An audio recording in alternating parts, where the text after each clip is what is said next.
রক্ত সম্পর্কে জানা সবারই প্রয়োজন।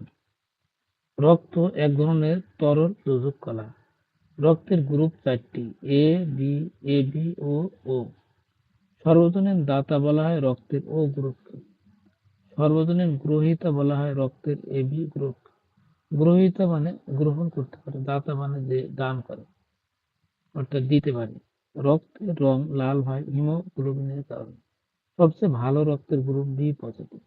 বিরল রক্তের গ্রুপ অর্থাৎ যে রক্তের গ্রুপ সহজে পাওয়া যায় না সেটি হলো এবি নেগেটিভ।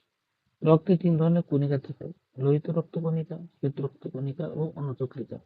লোহিত রক্তকণিকার গড়ায়ু 120 দিন বা 4 মাস, শ্বেত রক্তকণিকার গড়ায়ু 1 থেকে 15 দিন, অনুচক্রিকার গড়ায়ু 5 থেকে 10 দিন। কোন রক্তকণিকা ফেগোসাইটোসিস প্রক্রিয়ায় জীবাণু ধ্বংস করে? সেটি হচ্ছে শ্বেত রক্তকণিকা। রক্ত জমাট বাঁধতে সহায়তা করে অনুচক্রিকা। পূর্ণবয়স্ক পুরুষের মোট রক্তের গড় পরিমাণ 5 লিটার।